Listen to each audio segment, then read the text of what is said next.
நாமத்துக்கு ஸ்தோத்திரம். இந்த மாதத்தின் கடைசி வாரமாகிய இந்த நாளிலே உங்களை பார்த்து உங்களோடு பேசும்படி தந்த கிருபைக்காக என் தேவனுக்கு ஸ்தோத்திரம். இந்த ஆன்லைன் மூலமாய் பார்க்கிற ஒவ்வொரு குடும்பத்தாருக்கும், விசேஷமாய் எருசலேம் ஜெபசபை மக்களுக்காகவும், இதை காண்கிற அருமையான தேவ மக்களுக்காகவும் என்னுடைய அன்பின் வாழ்த்துதலையும் என் ஸ்தோத்திரத்தை தெரிவித்துக் கொள்கிறேன். கர்த்தர் உங்களை ஆசீர்வதிப்பாராக, கர்த்தர் உங்களுக்கு கிருபை தருவாராக, கர்த்தர் உங்களோடு கூட இருந்து வழி நடத்துவாராக. கர்த்தர் நல்லவர். இன்றைக்கும் தேவன் எனக்கு கொடுத்திருக்கிற வார்த்தையை உங்களோடு பகிர்ந்து கொள்ளும்படிக்கு ஒரு 15 நிமிஷங்கள் தேவன் கொடுத்த வார்த்தையை இந்த ஆன்லைன் மூலமாய் கொடுப்பதற்கு கர்த்தருக்கு கிருபை கொடுத்திருக்கிறார். அதை உங்களோடு நான் பேசுகிறேன். தேவன் கொடுத்த வார்த்தை ஏசாயாவின் புத்தகம் 29ஆம் அதிகாரம் 20ஆம் வசனம். ஏசாயா 29ஆம் அதிகாரம் 20ஆம் வசனம். கொடியவன் அற்று போவான், சங்கந்தக்காரன் இல்லாமலே போவான். சொல்லப்பட்டிருக்கிறது, கொடியவன் அற்று போவான். இன்றைக்கு இருக்கிற இந்த கொடியவனை இன்றையோடு அற்று போக பண்ண போகிறான், அற்று போவான் என்று சொல்லப்பட்டிருக்கிறது. கர்த்தர் வரப்போகிற நாட்களிலே கொடியவனை, கொடுங்காலோசனை பண்ணுகிறவர்களை, சங்கடக்காரர்களை கர்த்தர் அற்று போக பண்ணுவேன் என்று கர்த்தர் வாக்கு பண்ணுகிறார். கொடியவன் அற்று போவான். கொடியவன் என்று சொல்லும் போது ஏளனக்காரன் அல்லது ரொம்ப நமக்கு பிரச்சனை உருவாக்குறவன் அல்லது அவர் ரொம்ப சபில் கொடுக்கிறவன் என்று ஆங்கிலத்திலேயும் பரிசுத்த வேதத்தில் சொல்லப்பட்டிருக்கிறது.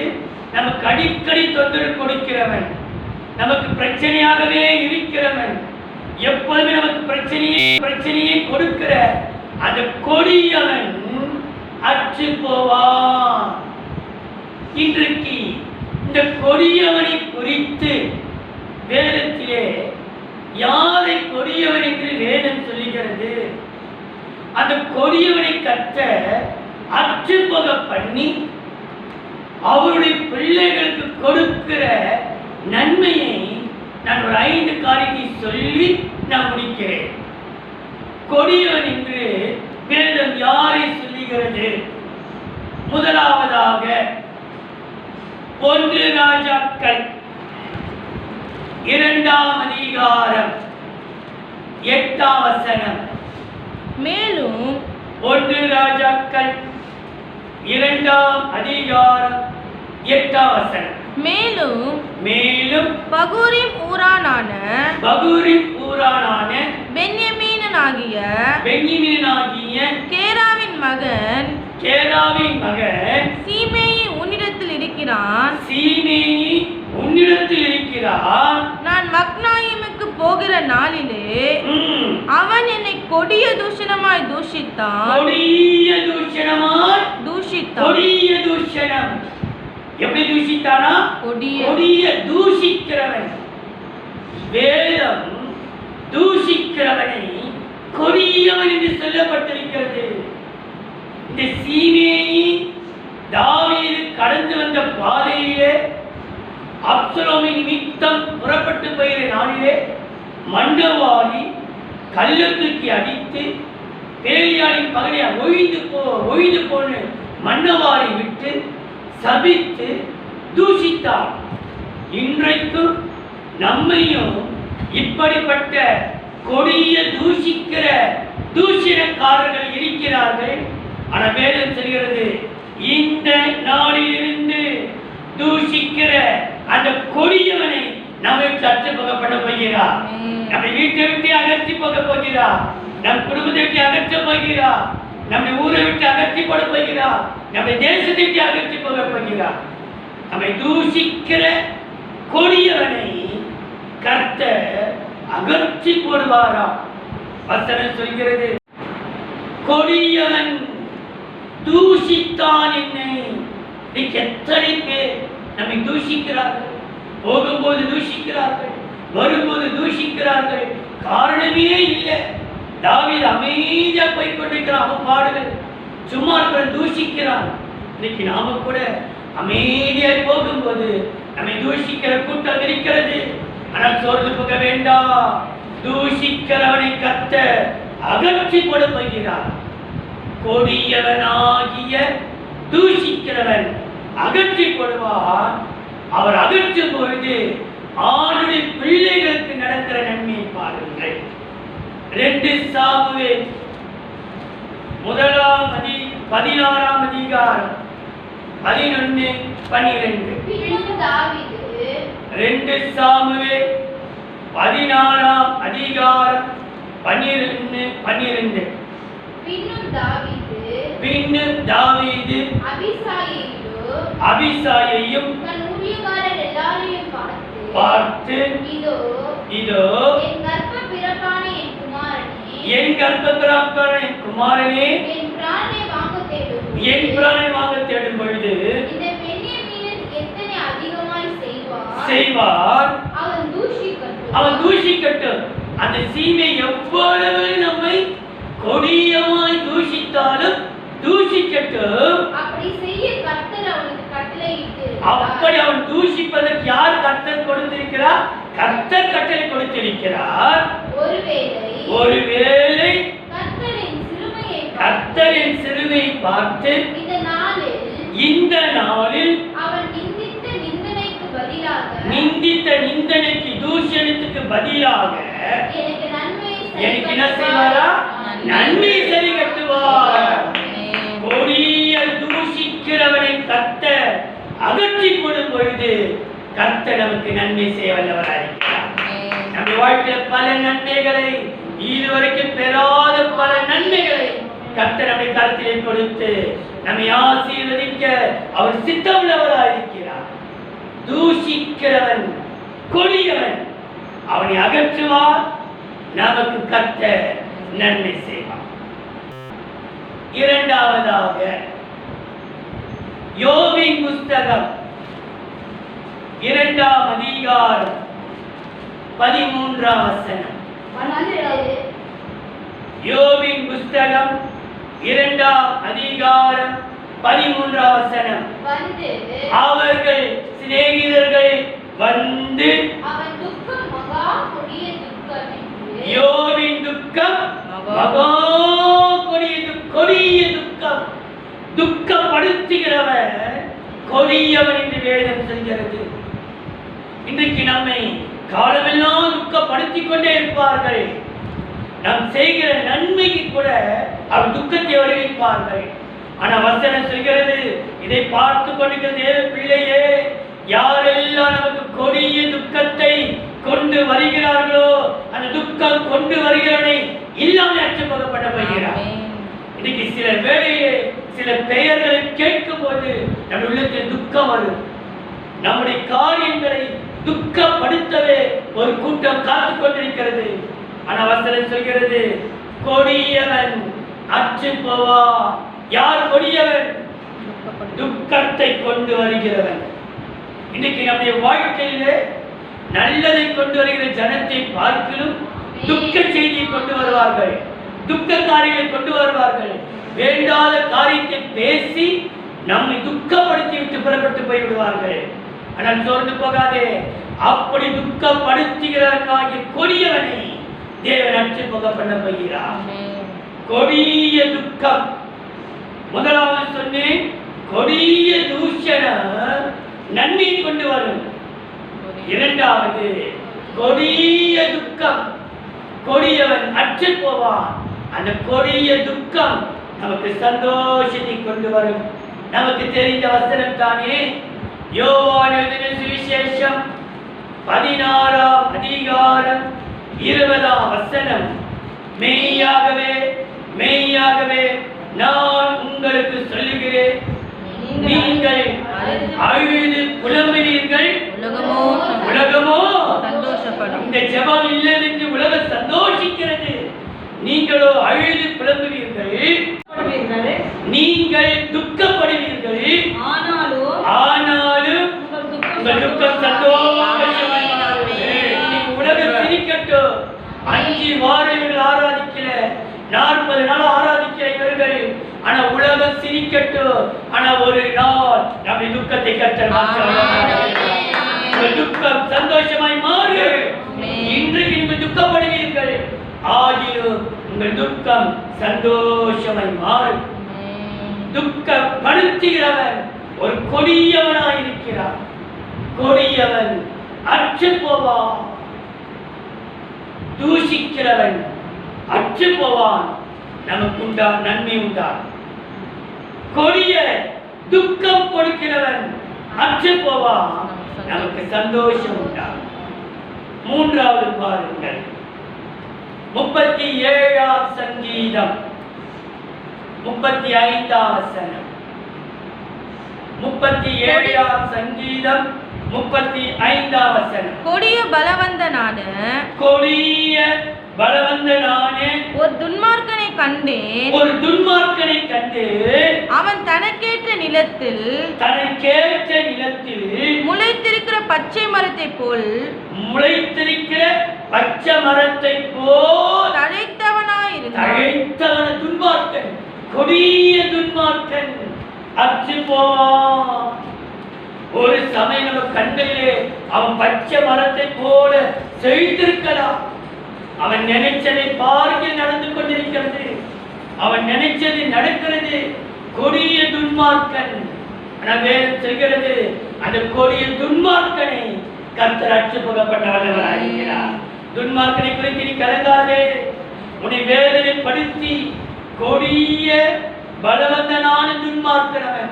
அவனுக்கு பெரிய ஆள் பலம் இருக்கிறது, பதவி பலம் இருக்கிறது, பண பலம் இருக்கிறது. அந்த பலத்தினாலே அவன் செழித்திருக்கப்படுகிறான். ஆனால் கர்த்தர் ஒரே நாள் போதும். இன்றைக்கு பார்த்தீர்களா, என்ன இடி, எவ்வளவு புயல், எவ்வளவு காற்று, ஒரு நிமிஷத்திலே தேவன் அப்படியே கவிழ்த்துப்படாமல். துன்மார்க்கனுடைய காரியத்தை கொடிய துன்மார்க்கனை கர்த்தர் கவிழ்த்து போட அவர் நல்லவராக இருக்கிறார். நீ சோர்ந்து போகாதே. ஆனா வசனம் சொல்கிறது, துன்மார்க்கனுக்கு சமாதானம் இல்லை, ஆனா உனக்கு எனக்கு கர்த்தர் சமாதானம். கொடியவர் அற்று போகிறார். காரணம், நமக்கு தேவன் சமாதானத்தை தருகிறாரா? வாசித்து பாருங்கள். ஏசாயாவின் புத்தகம் 48ஆம் அதிகாரம் 22ஆம் வசனம். துன்மார்க்கருக்கு ஏசாயா 48ஆம் அதிகாரம் 22ஆம் வசனம். துன்மார்க்கருக்கு சமாதானம் இல்லை என்று, துன்மார்க்கனுக்கு சமாதானம் இல்லை என்று கர்த்தர் சொல்லுகிறார். யார் சொல்கிறது? கர்த்தர் சொல்லுகிறார். நான் சொல்லல. நம்மை ஆட்டி படைக்கிற கொடிய துன்மார்க்கனுக்கு காலத்திலோ பகல் காலத்திலோ ஒரு துளி சமாதானம் இருக்கவே இருக்காது. உனக்கும் எனக்கும் தெய்வீக சமாதி கொடுக்க பிள்ளைகளே, நீங்கள் சோர்ந்து போக வேண்டாம். துன்மார்க்கன் செழித்துக் கொண்டிருக்கிறான், நீ கலங்காதே. துன்மார்க்கனுடைய முடிவோ அவனுக்கு அழிவு வரப்போகிறது. கொடியவன் அற்று போவான். எப்படிப்பட்ட கொடியவன்? துன்மார்க்கன் என்கிற கொடியவன், துக்கத்தை கொண்டு வருகிற கொடியவன், தூஷிக்கிற கொடியவன் அற்று போவான். கொடிய தூஷணம், கொடிய துக்கம், கொடிய துன்மார்க்கம் அற்று போவான். துன்மார்க்கம் அற்று போகிறபடியினாலே நமக்கு சமாதானத்தை கொடுக்கவராய். 4வது பிரசங்கியின் புத்தகம் 5ஆம் அதிகாரம் 13ஆம் வசனம். சூரியனுக்கு கீழே, பிரசங்கி 5:13. சூரியனுக்கு கீழே கொடிய தீங்கு உண்டு. ஒரு கொடிய தீங்கு உண்டு. கொடிய தீங்கு. பிள்ளைகளே, கொடியவன் அற்று போவான். நமக்கு தீங்கு உண்டாக்குறவன். சில பேர் கேட்டிருக்கிறார், சில பேர் சொல்வார்கள், தீங்கு பிடிச்சவன் இவனால் எனக்கு நிம்மதியே இல்லை. இந்த தீங்கு பிடிச்ச இந்த பொம்பளை எனக்கு ரொம்ப செபல் கொடுத்து கொண்டே இருக்கிறார். ஆனா வசனம் சொல்கிறது, கொடிய தீங்கு கொடுக்கிறவனை கர்த்தர் சந்திக்கலாம். வசனம் என்ன சொல்கிறது? தீங்கு உன்னை துக்கப்படுத்தாது, தீங்கு உன்னை அணுகாது, தீங்கு உன்னை தொடராது. எல்லா தீங்குகளையும் கர்த்தர் அகற்றி போட வேண்டும். இன்னைக்கு கொடிய தீங்கு நம்மை தொடர விட மாட்டார். வசனம் சொல்கிறது, தீங்கின் காலத்திலும் இக்கட்டின் காலத்திலும் நமக்கு சகாயம் செய்ய தேவன் நல்லவராக இருக்கிறார். நீங்க வாசித்து பாருங்கள். சங்கீதம் 27ஆம் சங்கீதம் 5ஆம் வசனம். தீங்கு நாளில் அவர் தமது கூடாரத்தில் மறைத்து, தீங்கு நாளிலே அவர் தமது கூடார மறைவில் மறைத்து, என்னை தமது கூடார மறைவிலே ஒளித்து வைத்து கண்மலையின் மேல் உயர்த்துவார். என்னை கண்மலையின் மேல் உயர்த்துவார். என்னை கண்மலையின் மேலே தீங்கு கொடிய தீங்கு கொடுத்தவனுக்கு முன்பாக கண்மலைக்கு மேலாக நம்ம உயர்த்தி கட்டளை இருக்கிறார். யாரெல்லாம் நம்மை தீங்கு பிடித்தல் என்று நம்மை வேதனைப்படுத்தினார்களோ, வசனம் சொல்கிறது, தீங்கு நாட்களிலே கர்த்தர் கண்மலையின் மேலே நம்ம உயர்த்துவார். தீங்கு உன்னை தொடர விட மாட்டார். இந்த தீங்கு உன்னை தொடர விட மாட்டார். கொரோனா என்கிற இந்த தீங்கு நம்மை அணுகவே அணுகாது. தீங்குனை அணுகாது, தீங்குனை தொடராது. நம்மை பட்டணம் முழுவதும் தேவ ரத்தத்தினால் பாதுகாக்கப்படுகிறது. கொரோனா என்கிற வைரஸ் நம்மை தீங்கி கூட பார்க்காது. கர்த்தருடைய பாதுகாப்பு நமக்கு இருக்கிறபடினாலே கண்மலைக்கு மேல் அவர் என்ன செய்வாராம்? மறைத்து வைத்து உயர்த்துவாராம். எந்த வைரஸோ, எந்த சனிநாச மோசங்களோ, எந்த திட்டங்களோ, எந்த வேதனைகளோ நம்ம தீங்கு அணுகவே அணுகாது. கொடிய தீங்கை கர்த்தர் அற்றுப்போக பண்ணி நம்ம உயர்த்துவார். கடைசியா 5ஆவதா 2 கொரிந்தியர் 8ஆம் அதிகாரம் 2ஆம் வசனம். 2 கொரிந்தியர் 8ஆம் அதிகாரம் 2ஆம் வசனம்.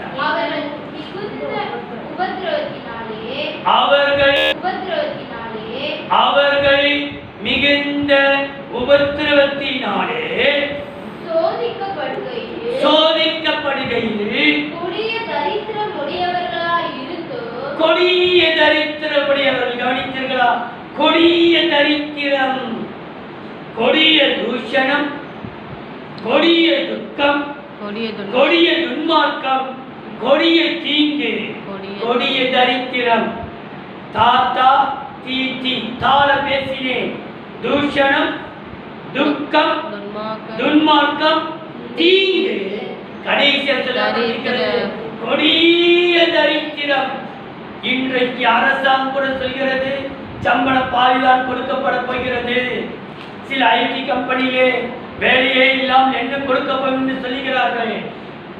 இந்த இந்திய அரசாங்கம் நமக்கு கொடுக்கிறதே இல்லையோ, பரலோக அரசாங்கம் நம்மை நாம் தரித்திரப்படுவதில்லை. நம்ம தரித்த கர்த்தரை மாற்றுவா. கொடிய தரித்திரத்தை கர்த்தர் அற்றுப்போக பண்ண போகிறார். நீங்கள் வாசியுங்கள். இந்த தரித்திரத்தினாலே நமக்கு கிடைக்கும் நன்மை பாருங்கள். லூக்கா 16ஆம் அதிகாரம் 20ஆம் வசனம் 25ஆம் வசனம். லூக்கா 16ஆம் அதிகாரம் 20, 25. லாசரின் பேர் கொண்ட ஒரு தரித்திரன். தரித்திரனவே தர்க்கம் குடிச்சினேன், ஊஞ்சல் முடிச்சிட்டு போனீங்கன்னே.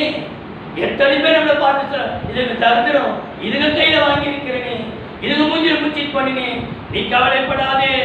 யாரெல்லாம் நம்மை கொடிய தரித்திரம் என்று சொல்கிறார்களோ அற்றுப்போக பண்ண போகிறார். நீங்க வாசித்து பாருங்கள். 25ஆம் வசனத்தை வாசியுங்கள். அதற்கு ஆபிரகாம், மகனே, நீ அந்த பணக்காரனை அந்த ஐசனை பார்த்து சொல்கிறார், பூமியில் உயிர் இருக்கும் நாளெல்லாம் உன் நன்மைகளை அனுபவித்தாய்.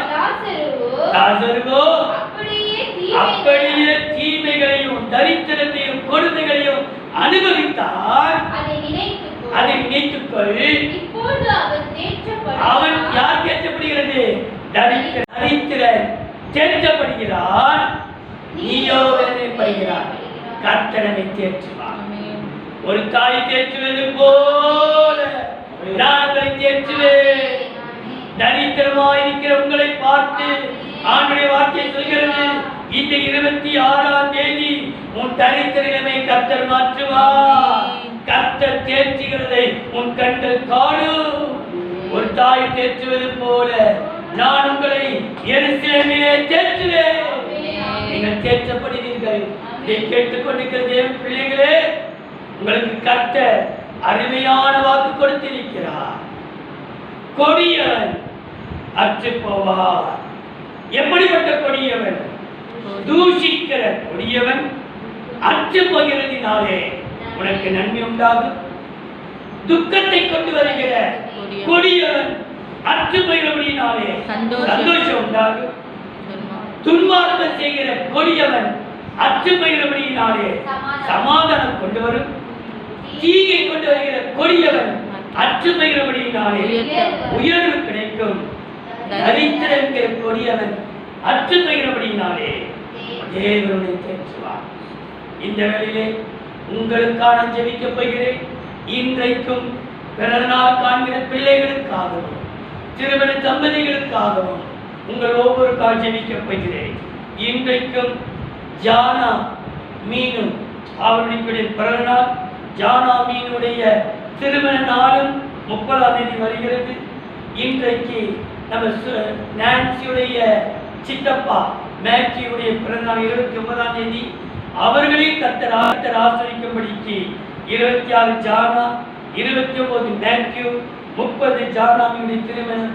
இன்றைக்கு திருமண நாட்களிலே பிறநாள் காண்கிற பிள்ளைகளுக்காக உங்களுக்காக ஜெபிக்கிறேன். அன்பின் தெய்வமே, மனந்தியோடு மெய்சொத்திருக்கிறோம். பிதா, குமாரன், பரிசுத்தாவி நாமத்தினாலே எருசலேம் ஜெப சபையாருக்காகவும் இதை காண்கிற ஒவ்வொரு தேவ மக்களுக்காகவும் தேவ பிள்ளைகளுக்காகவும் வெற்றிரு கரத்திலே வருகிறேன். கர்த்தாவே, ஆண்டவரே, நீ வாக்கு கொடுத்திருக்கிறீர். கொடியவன் அற்று போவா. நிச்சயமே நிச்சயம் கொடுங்கோலாசனம் பண்ணி கொண்டிருக்கிற கொடியவர்களை கர்த்தர் அற்றுமுக பண்ணுவீராக. எங்கள் சிறுமியை கண்ணோக்கி பாரும். எங்களை தூஷிக்கிறார்கள், எங்களை நிந்திக்கிறார்கள், எங்களை அவமானப்படுத்துகிறார்கள். உங்கள் தேவன் எங்கென்று கேட்கிறார்கள். அந்த ஜனங்களுக்கு முன்பாக நான் வாழ்ந்திருக்கவும் சுகித்திருக்கவும் ஆசீர்வாதமாய் இருக்கவும் பலப்பட்டிருக்கவும் இக்கிருபை தருவீராக. இதை பார்க்கிற ஒவ்வொருவரையும் பேர் பேராக தனித்தனியாக குடும்பமாக ஆசீர்வதியும். பிறநாள் பிள்ளைகளுக்காகவும் திருமண தம்பதிகளுக்காகவும் அவர்களை ஆசீர்வதியும். எல்லா துதியும் கனமும் மகிமையும் ஒருவருக்கே செலுத்துகிறோம். இயேசுவின் நாமத்தில் பிதாவே. ஆமென், ஆமென், ஆமென். கர்த்தரை ஆசீர்வதிப்பார். உங்களுக்கு கிருபை தருவார்.